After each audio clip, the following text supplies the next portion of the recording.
Hello, 11th class political science students. Welcome back to our channel. Today we are here back with the part 9 of chapter Election and Representation.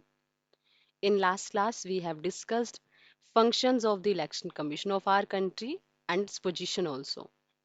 We have understood that the Election Commission of our country, is that body which is having a lot of freedom, you can say, that is independent body, right?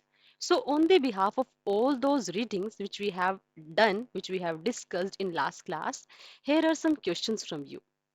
If you have understood that part completely, you will be able to answer and you will be able to give rational answers. Okay, so let us discuss today. Why do you think does the election commission have the following powers and privileges? What could have happened if these did not exist?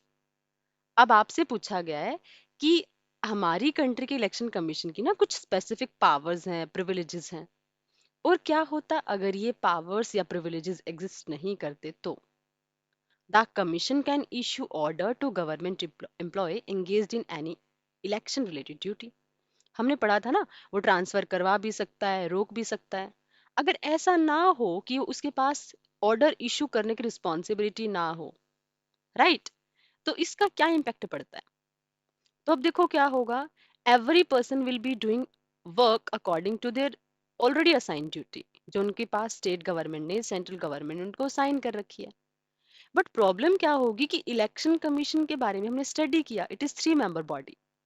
तो 3 member body से इतनी बड़ी country का election conduct कराना, that's completely impossible, right. इसीलिए हमारे election commission के पास ये पावर होनी बहुत ज्यादा जरूरी है कि वो इशू कर सके ऐसे ऑर्डर्स को जो गवर्नमेंट एम्प्लॉय एंगेज्ड होते हैं इलेक्शन ड्यूटी पे. क्योंकि अगर ऐसा नहीं होगा, सो कैसे उनकी आंसरेबिलिटी इंश्योर होगी, राइट, जो मेंबर्स ड्यूटी कर रहे हैं उस टाइम पे इलेक्शंस के regarding. Okay. Second is the government can not remove the chief election commissioner. अब देखो ये बहुत अच्छी बात है कि हमारी कंट्री में ना गवर्नमेंट चीफ इलेक्शन कमिश्नर को रिमूव नहीं कर सकती है. Why is it so? सोचो अगर हमारी कंट्री की, अगर गवर्नमेंट के पास ये पावर होती कि वो इलेक्शन कमिश्नर को ना जब चाहे रिमूव कर दे, तो इसकी प्रॉब्लम क्या होने वाली थी? इसकी प्रॉब्लम ये होती कि फिर हमारी कंट्री का इलेक्शन कमीशन एक टॉय बन जाता within the hand of our government only, right, जो जब चाहे इलेक्शन कमिश्नर को अपॉइंट कर ले, जब चाहे उनको रिमूव कर दे.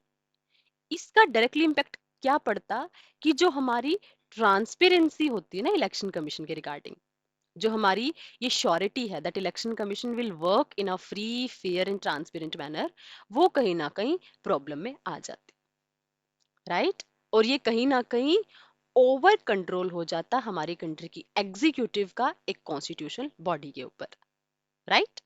Hope this is also clear to all of you. And the last is the commission can cancel an election if it thinks that it was not fair. now देखो ये भी उसकी पावर से रिलेटेड है election commission की. अगर ऐसा नहीं होता कि इलेक्शन कमीशन के पास ये पावर है कि वो इलेक्शन को कैंसिल कर सकता है, तो is there any use of election commission? No, because it is not having any kind of power to ensure complete free and fair election. Election commission को लगता है ना कि कुछ प्रॉब्लम्स हुई हैं, तभी वो इलेक्शन को इनवैलिड डिक्लेयर करने की बात करते हैं, राइट. अगर ये पावर्स ना हो तो कहीं ना कहीं इतने ऑटोनॉमस वे में हमारा इलेक्शन कमीशन वर्क नहीं कर सकता है. सो इन, or you can say, in the conclusion part, what can we say? If we want to ensure the independence and the transparency of the election commission, these powers should be with the election commission of our country so that it can gain the trust of the common people of the country. Got it? Hope it's also clear to all of you. Today we are going to study electoral reforms. अब देखो reforms, अब देखो reforms, elections में आपको reform की जरूरत क्यों होती है, पहले तो ये सोचो. Not only in elections, but किसी भी चीज में आपको रिफॉर्म्स की जरूरत क्यों होती है? थिंक. व्हेन वी सी ना that there are some problems, right. Suppose आप लोग क्लास टेस्ट में अच्छा परफॉर्म नहीं कर रहे हो, है ना, teachers will say that you will have to work more hard, है ना, you will have to reform your revision schedule, teaching method, reading method. तो आपकी रिफॉर्म्स की तो बात होती है ना। और रिफॉर्म्स की बात मतलब कब आई? जब कहीं ना कहीं प्रॉब्लम्स अराइज होती हैं, राइट? क्योंकि हर एक सिस्टम चाहे कितना भी परफेक्ट बना लो, जस्ट लाइक ह्यूमन बींग्स, कोई भी परफेक्ट नहीं हो सकता है ना। जैसे ह्यूमन बींग चाहे कितना भी खुद को परफेक्ट समझ ले, बट हर एक इंसान में कुछ ना कहीं कमी होती है। The same thing is with the system also. चाहे आप किसी सिस्टम को कितना ही ये कोशिश करो that it should be error free, but it can not be perfect, right? So Indian Election Commission is also not the exception of that. Got it? So firstly, we will study that there are some problems and how can we reform them. After the reading of these things, you will be able to answer yourself that yes, in this manner, we can make our election commission also and election procedure also more effective. Okay, so major topic of today that is going to be electoral reforms. So let us start it. No system of election can ever be perfect. And in actual election process, there are bound to be many flaws and limitations. अब क्या होता है कि कोई भी system बिल्कुल perfect नहीं हो सकता है। और एक्चुअल में इलेक्शन प्रोसीजर में क्या होता है, मैनी फ्लॉज और लिमिटेशंस होती हैं, कई सारी प्रॉब्लम्स होती हैं। Any democratic society has to keep searching for mechanism to make elections free and fair to the maximum. और हर एक डेमोक्रेटिक सोसाइटी क्या सोचती है? Always it tries to find some kind of mechanism so that elections can be free and fair at maximum level. With the acceptance of adult suffrage, freedom to contest elections, and the establishment of an independent election commission, India has tried to make its election process free and fair. हमने कहीं ना कहीं कोशिश की है that yes, that we can conduct free and fair election. और उसके लिए हमने क्या प्रोविजन इंट्रोड्यूस करवाए कॉन्स्टिट्यूशन में? First is adult suffrage. What is that? We have given universal adult suffrage. What is the meaning of that? That we are having the basic factor for voting, that is age only. उसके अलावा और किसी factor को हमने importance नहीं दिया, right? And just because of that, every person is able to cast his or her vote, irrespective of their caste, class, gender, language, religion, or any of the basis of social discrimination. Right? तो सबसे पहले तो हमारी country में election पूरे free हो, fair हो। ये तभी पॉसिबल है ना कि जब सारे के सारे लोग वोट डालें। अगर मान लिया आपने सोसाइटी के एक पर्टिकुलर पार्ट को एक्सक्लूड कर दिया इलेक्शन से, सो हाउ कैन वी से कि इलेक्शन फ्री और फेयर है? क्योंकि एक पर्टिकुलर पार्ट तो इलेक्शन में पार्टिसिपेट ही नहीं कर रहा है। देखो, I have given you example कि जो सो कॉल्ड डेवलप्ड कंट्रीज हैं, उनमें फीमेल्स को ना बहुत ज्यादा स्ट्रगल करना पड़ा फॉर देयर वोटिंग राइट्स। तो क्या जब तक उनको वोटिंग राइट नहीं मिला, कैन यू से the elections of those country were fair? चलो फ्री तो थे वो, है ना? फ्री थे, वोट डाल रहे थे, मेल मेंबर्स वोट डाल रहे थे, क्या वो फेयर थे? Absolutely no. व्हाई? क्योंकि इतने लार्ज पॉपुलेशन को तो आपने इलेक्शन से बाहर ही कर दिया। Okay, so firstly to ensure free and fair election, we have introduced in our constitution universal adult suffrage. Got it? Along with that freedom to contest elections. और हमने पढ़ा था ना कि आपके पास सिर्फ राइट टू वोट नहीं है, आपके पास ये भी राइट है कि आप इलेक्शन में पार्टिसिपेट कर सकते हो। You can work as the legislature body of the country if you are elected. हमने ये भी पढ़ा था, राइट? उसके अलावा and the establishment of an independent election commission. इसके अलावा जो हमारा सबसे इंपॉर्टेंट टास्क है, वो हमने क्या किया? एक इंडिपेंडेंट इलेक्शन कमीशन बनाया है। और उस इलेक्शन कमीशन का काम ही क्या है? ये चेक करना कि सारे के सारे इलेक्शंस फ्री और फेयर हों। And we have seen its major function, right, in the previous video. Along with that we have also discussed कि ये किस मैनर में वर्क कर रहा है, and just because of its manner of working people are having complete faith and trust in it, right? However, the experience of the last 60 years has given rise to many suggestions for reforming our election systems. लेकिन अब भी देखो, कुछ ना कुछ है, आप कितना भी रिफॉर्म कर लो, बट इंडिया जैसी बड़ी कंट्री में कहीं ना कहीं प्रॉब्लम्स अराइज होंगी ही होंगी। और वो लास्ट के कुछ 60 इयर्स में वो प्रॉब्लम, बहुत ऐसी प्रॉब्लम्स हुई हैं जिन्होंने कहीं ना कहीं बार बार हमें बताया है कि यहाँ पर सोल्यूशन होना चाहिए, यहाँ पर रिफॉर्म्स होने चाहिए। Got it? अब देखो अगर आपसे ही पूछा जाए, है ना, because for being a student, for being a vigilant candidate, for being a vigilant citizen of the country, अगर आपसे पूछा जाए तो आप लोग क्या बोलोगे? कि बहुत सारी प्रॉब्लम्स है ना। कैसी प्रॉब्लम्स हैं? For example you are able to see money power use होती है ना। इलेक्शन के टाइम पे आप लोग देखते हो सारे आम liquor is given to the candidates, liquor is given by the candidates to get the votes of the people, है ना। Money is over used, got it. along with that what is done, unfair means are also used, है ना। कई बार तो booth capturing भी होती है, यानी जहां पर वोट डल रही है उस पर्टिकुलर एरिया को ही कैप्चर कर लिया जाता है, राइट। सो ये सारी सारी की सारी चीजें क्या शो करती है। और पहले तो देखो ईवीएम आने से पहले तो और भी ज्यादा प्रॉब्लम्स थी, क्योंकि जो बैलेट पेपर्स होते थे उनके साथ कहीं ना कहीं it was easy to cheat, right. पहले हमारी कंट्री में क्या होते थे, जो आज आप लोग देखते हो ना, वोटर आइडेंटिटी कार्ड, है ना, voter identity card we are having, you have seen of your parents. तो पहले क्या होती थी, there was no photograph on that. तो उसका उसका नेगेटिव इम्पैक्ट क्या होता था कि मान लिया वोटर कार्ड आपका, आपके वोटर कार्ड पे मैं वोट कास्ट कर रही हूँ, मेरा वोटर कार्ड है, मेरे वोटर कार्ड पे आप वोट कास्ट कर रहे हो, क्योंकि फोटो तो है ही नहीं, राइट। तो इसीलिए 60 इयर्स में हमने क्या फील किया कि बहुत सारी प्रॉब्लम्स हैं। और इन बहुत सारी प्रॉब्लम्स के रिगार्डिंग, अब देखो, आप जब किसी पर्टिकुलर थिंग को एक्सपेरिमेंटल वे से करते हो ना, you do practical with that, you able to understand the problems, the concerning points related to that particular thing. और सेम हुआ है हमारे इलेक्शन इलेक्शन कमीशन के साथ, इलेक्टोरल सिस्टम के साथ, कि जब हमने देखा कि इस चीज के रिगार्डिंग ये प्रॉब्लम है, इस चीज के रिगार्डिंग ये प्रॉब्लम है, सो टाइम टू टाइम क्या हुआ है, electoral reforms are suggested, got it. Hope the background of electoral reforms are clear to you.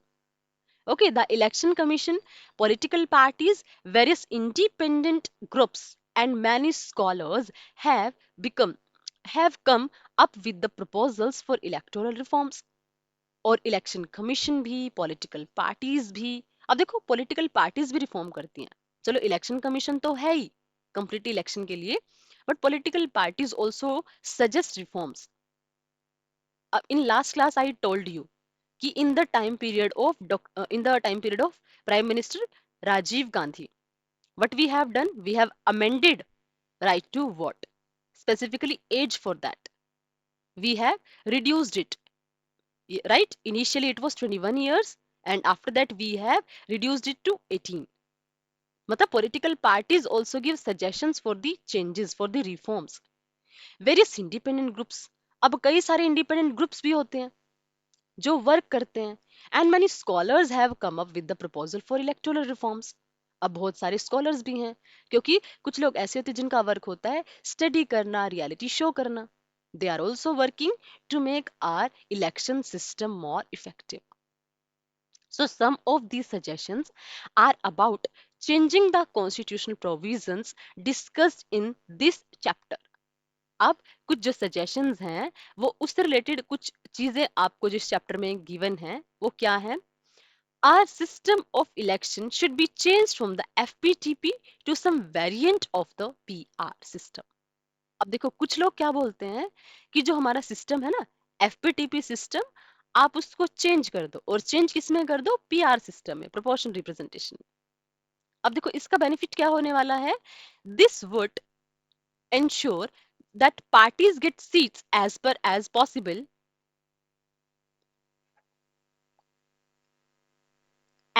possible in proportion to the votes they get. इसका इम्पैक्ट क्या पड़ेगा कि अब वो पॉलिटिकल पार्टी उतनी ही सीट सिक्योर करेगी जितने प्रोपोर्शन में उनको वोट्स मिले हैं। इसका बेनिफिट क्या होगा कि वोट्स वेस्ट नहीं होंगी, got it. There should be a special provision to ensure that at least one third women are elected to the parliament and assemblies. ये जो प्रोविजन है वन थर्ड रिजर्वेशन वाला, ये हमारी लोकसभा में आता है but it is never passed. तो ये भी क्या होना चाहिए, एक स्पेशल प्रोविजन बना देना चाहिए कि at least one third members of female total members, और you can say one third of the total member will be females, right. ये एक प्रोविजन होना चाहिए। इसका बेनिफिट क्या होगा, there will be representation of female also, got it. There should be strict provision to control the role of money in the electoral politics, और ये सबसे ज्यादा होता है, मनी का एक्सेसिव यूज होता है। आप लोगों ने देखा होगा in the elections of sarpanch only, in the election of municipal councillor, right, MC के इलेक्शंस होते हैं, तो वहां पे भी आपने देखा होगा कि मनी कितनी ज्यादा एक्सेसिव वे में यूज होती है। तो उसके ऊपर भी कुछ ना कुछ स्ट्रिक्ट प्रोविजन होने चाहिए, ताकि हम इलेक्टोरल पॉलिसीज को कंट्रोल कर सके, उस मनी के एक्सेसिव यूज को कंट्रोल कर सके। The election expenses should be paid by the government out of the special fund. अब देखो इसके लिए कुछ लोग क्या सजेशंस देते हैं कि ना, इलेक्शन हमारी जो स्टेट गवर्नमेंट्स हैं वो फंडिंग प्रोवाइड करवाएं। अब देखो इसका बेनिफिट क्या होगा। मान लिया स्टेट गवर्नमेंट ने लिमिट डिक्लेयर कर दी कि एक पर्टिकुलर जो एमपी के लिए फाइट कर रहा है, सपोज उसको मनी इन्वेस्ट करनी है 25 lakhs, तो अब क्या होगा, अब इसके लिए ये प्रोविजन हो सकता है कि अगर वो पर्सन उसे एक सिंगल रुपी भी ज्यादा एक्सपेंड करे तो उसके ऊपर स्ट्रिक्ट एक्शन होना चाहिए। इसका बेनिफिट क्या होगा कि वो जो grant that is given, that is provided by the state, only that will be used and the control will be there over the excess use of money. Got it? Along with that, candidates with any criminal case should be barred from the contesting elections even if their appeal is pending before a court. यानी कि देखो हमने क्या पढ़ा था, जब हमने कुछ चीजें पढ़ी थी कि कौन कौन से पर्सन इलेक्शन कंटेस्ट नहीं कर सकते, देन वी हैव स्टडीड कि जिसको अगर 2 years की इंप्रिजनमेंट हुई है। लेकिन यहाँ पे रिफॉर्मर्स क्या बात करते हैं कि अगर किसी के अगेंस्ट कोई क्रिमिनल केस है ना, तो भी आप उसको इलेक्शन से बाहर कर दो, अगर उसकी अपील पेंडिंग है तो भी।